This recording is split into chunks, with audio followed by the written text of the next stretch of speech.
just share with you 12 tips that I have found useful to me over my long-term career. And I want to start by saying thank you to the YPN community for starting this series. I think it's a fabulous idea to allow those of us who have been in the industry perhaps a bit longer to share some thoughts.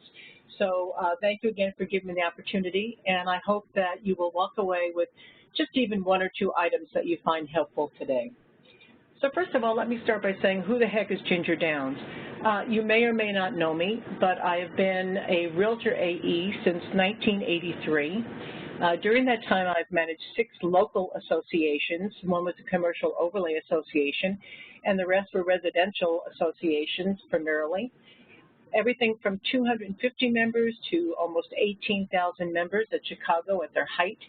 And I have been active with NAR since 1993. So the first 10 years of my affiliation with the Realtor organization, I was really just involved at the local and somewhat at the state level. So that's a little bit about me and who I am. So let's talk now about my tips. The first tip I want to share and talk about is your value proposition. We all hear this term repeatedly. What's your value proposition? And these are the guides that I use for determining that. First of all, please know that value is a moving target. What's important to your members today may not be important to them 6 months from now, or a year from now, or 2 years from now. So just when you think you've figured out what they need and want, they've moved on to something new. So just know it is a moving target. And what I always do is ensure that the products and services that I provide to members answers one of these 4 what's in it for me questions or comments. Do my services and products help them make more money? Do my services and products help them do more transactions or more deals? Do my services and products represent their interests on issues that are critical to their business? And lastly, do my services and products make their lives easier? If I can relate one or more of those comments back to every service and product, then you know what? It's of value, and members appreciate it. So you need to go back and look at your services and products and determine, does it answer one of those 4 areas? And lastly, and I say this sincerely, outstanding, consistent service to the members is the great differentiator. I'm going to guess that on your board you have neighboring associations that you probably work with closely, and members can choose what association they want.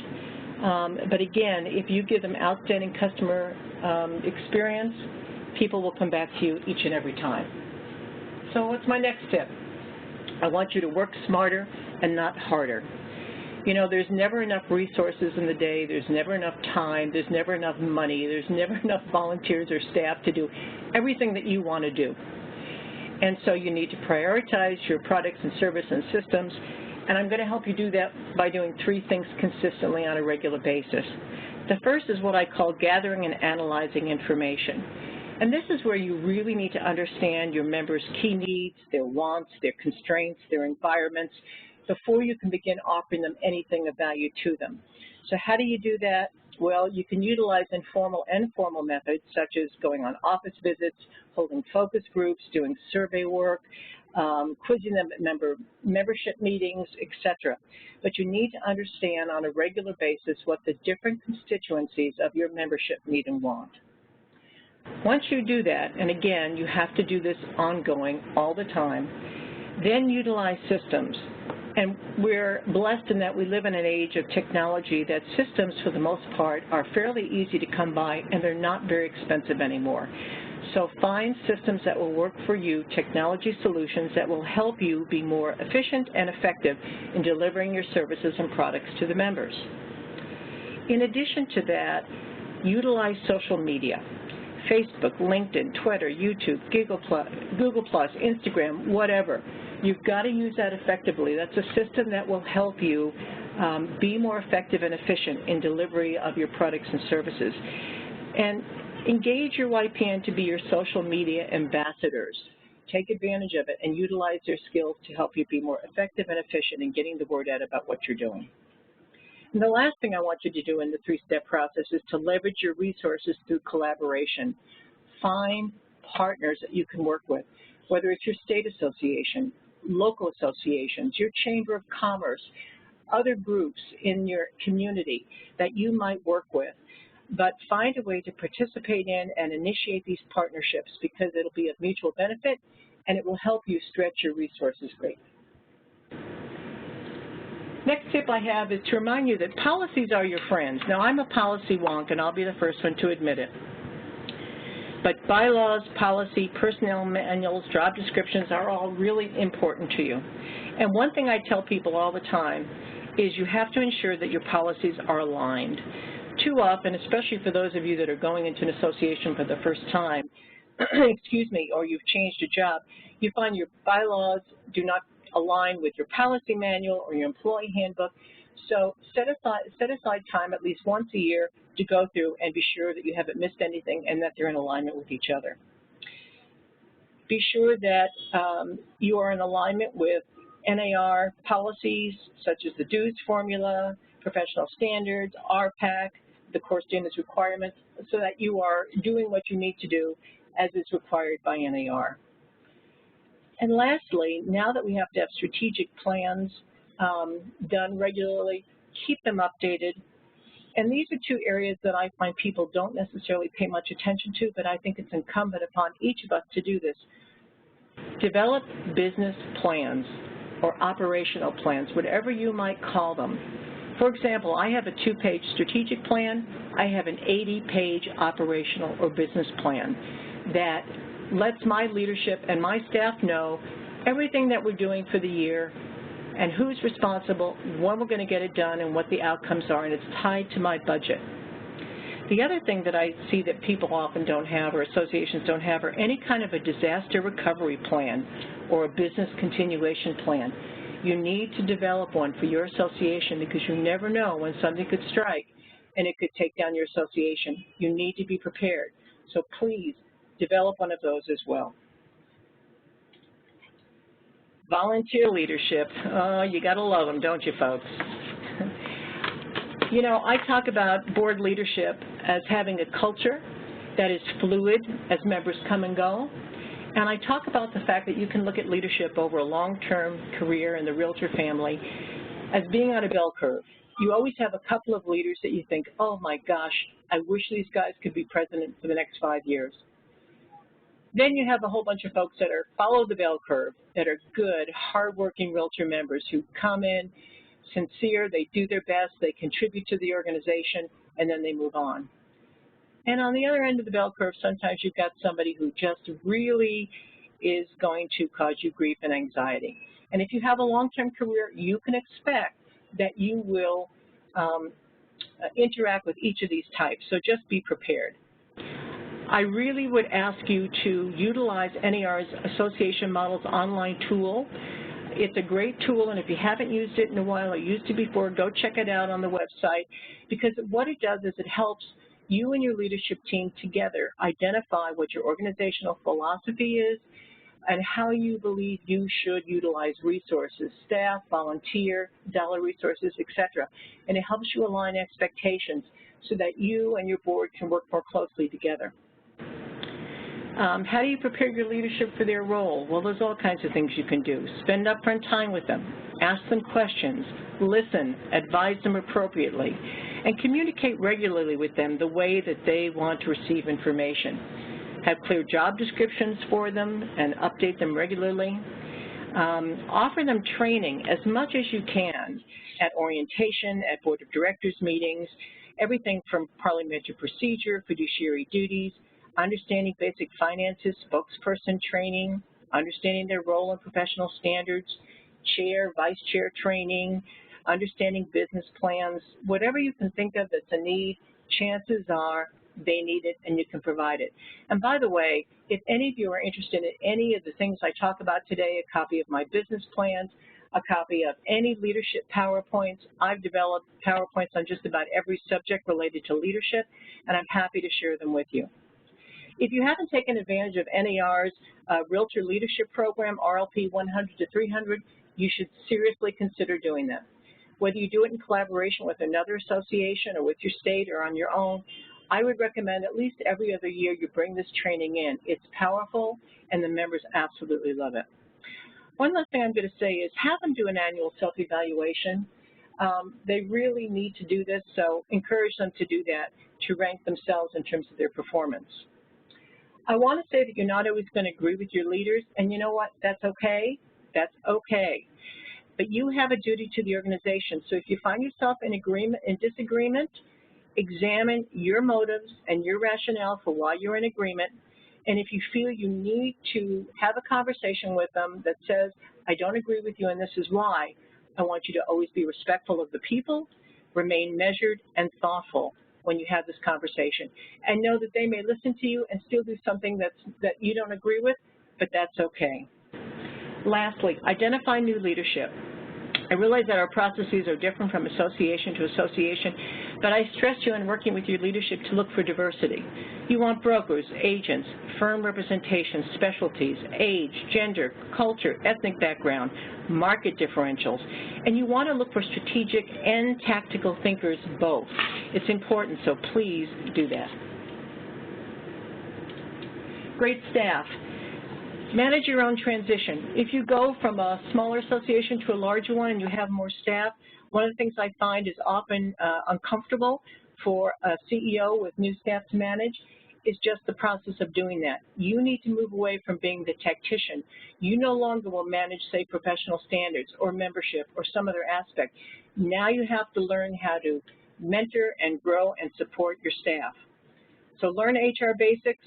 Please utilize Donna Garcia at the HR level of NAR, and her team have incredible, they have incredible information that can help you. With your staff, please have very clear job descriptions and recognize the fact that these need to change as the needs of the organization change. So you should be updating them and looking at them at least once a year. And I would do that as a part of your annual performance review. This is a critical process. NAR has developed some great performance review tools. Take advantage of them. Update your employee handbook regularly. And follow policies when you need to discipline or separate with staff. I can't stress that enough. It's something you really do need to do. And again, NAR can help you with that. I want you to hire the best and the brightest you can. I'd rather have an A+ staff person for a year or two than have a C or D staff person for 20 years. I want you to train them, pay them, mentor them, grow them, and empower them. Please take advantage of their time and their talent and empower them. Acknowledge them in public, criticize them in private, and when the kids do fight in the sandbox, as they sometimes will, I want you to set the tone by leading, by leading with your own example. And if disputes come up between your staff, I want you to get on top of them early and help manage those disputes. Embrace your YPN. You know, where will your association be in 5 to 10 years? Now's the time to engage your YPN members. And I'm going to encourage you all to recognize the fact that they are your future leadership and they need to be involved now. And I'm guessing most of you have found your group of YPN leaders. If not, or if you meet resistance, you need to be the advocate. And sometimes it's hard, but you need to do that.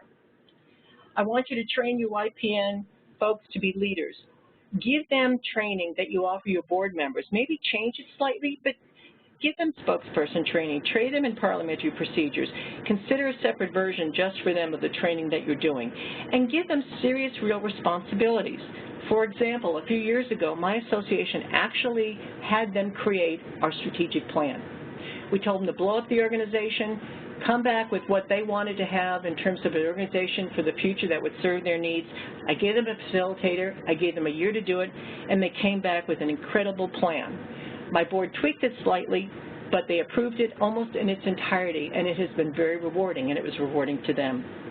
Lastly, realize that YPNs do things differently. Don't fight it. You know, work with it, embrace it, and look for ways that you can make their activities very meaningful to them. Take charge of your own education. Not much to say here except that nobody cares about your own education the way you are.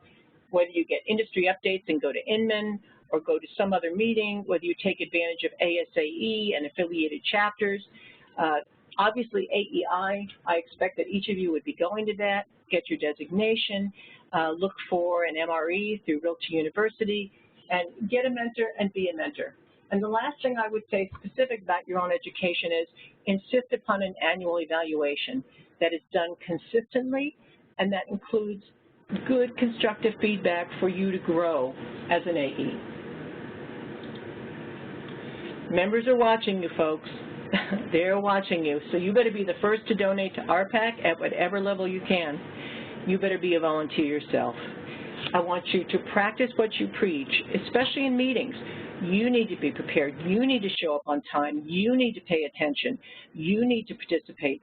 And you need to keep confidential matters confidential and disclose conflicts of interest.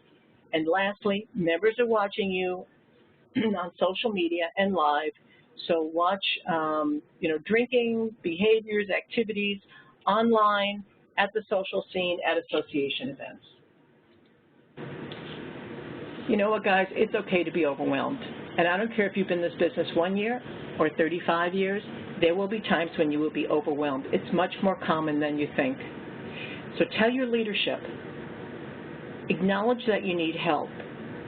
Ask for help in prioritizing issues and activities. Ask for help in doing the job. Maybe you need staff. Maybe you need to outsource. Maybe you need volunteer assistance. Ask. Talk to a mentor. Find a mentor and talk to a mentor. And keep things in balance.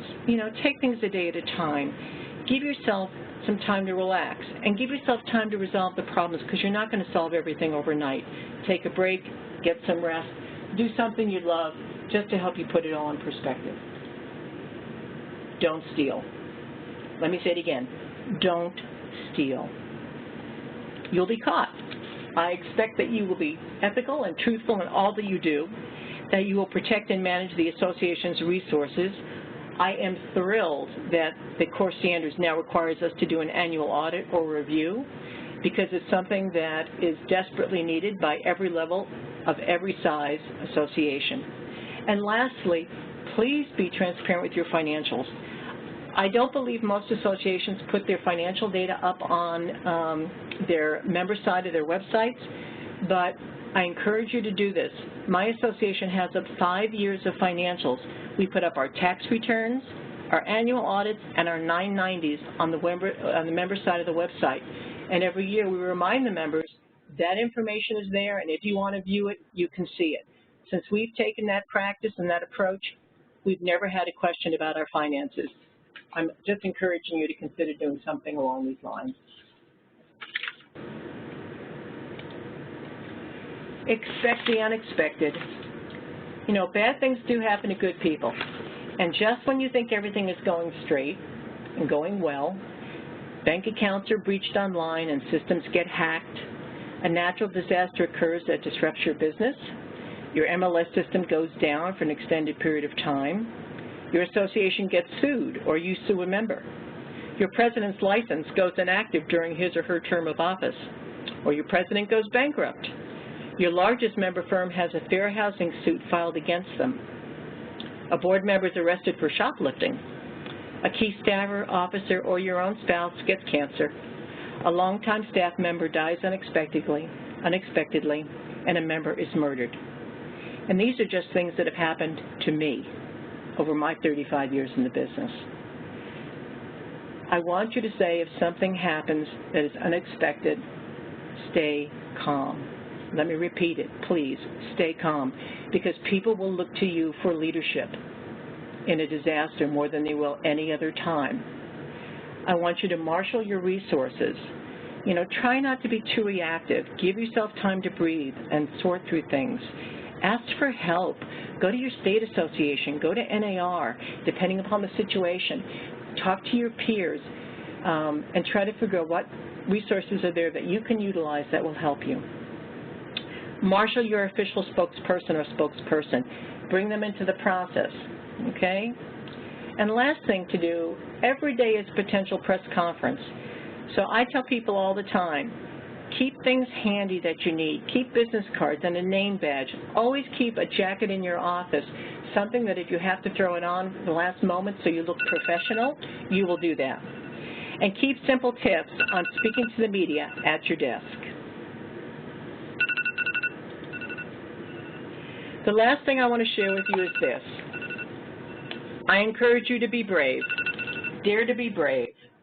I want you to take risks and be willing to fail. And you need to plan to expect failure along the way. And more importantly, you need to encourage the board of directors to plan for some innovation and potential failure. You know, we always want to be such good stewards of resources and money that sometimes we're afraid to take risks. You need to take risks. You learn from your failures, and that's what you need to do. I'm going to encourage you to talk to your board about setting up what I call an innovation budgetary line item, whether it's $5,000 or $50,000 or whatever your association can afford. I encourage you to set something up and then use those dollars to try something new and different. And know that if you fail, it's okay. It's all right. You know, sometimes you're going to have to make unpopular decisions, and you will survive no matter what. If you have to make an unpopular or tough decision, I want you to listen and learn. I want you to be sensitive to others and resistance, including your own. And lastly, I want you to engage others and build alliances to help you when the going gets rough and times get tough. And with that, I think my time is over. You are always free to reach out to me. The best way is via email, gdowns@chicagorealtor.com. Again, gdowns@chicagorealtor.com. For anything I can share with you that I have, it's available to you. And with that, I would go ahead and open it up for any questions that come through Courtney. Ginger, thank you so much. We've got just a couple of comments just thanking you for this, and that it was just awesome tips, which I know this is an abbreviated version of the presentation you do for the new AE orientation, and it's always a hit. So I'm grateful that you did it digitally for all of our attendees today. I don't see any questions at the moment, but I'll give everyone just a minute or two to strike up if they want, or to speak up rather, if they want to. But in the meantime, I just want to remind everyone that if they have any kind of topic or toolkit that Ginger may have mentioned that you aren't familiar with and you would like to see highlighted in these webinars, feel free to email me at cwilson@realtors.org and we will get webinars scheduled with that. Or if you want to lead one as well, you're welcome to reach out to me. Ginger, I think you covered everything. I think everyone's good to go, yeah. Wonderful. Well, thank you again for your time today. Again, I appreciate it. And again, if I can help any of you, just email me directly. You see my email up on the screen. And have a great day, everybody. Thank you again.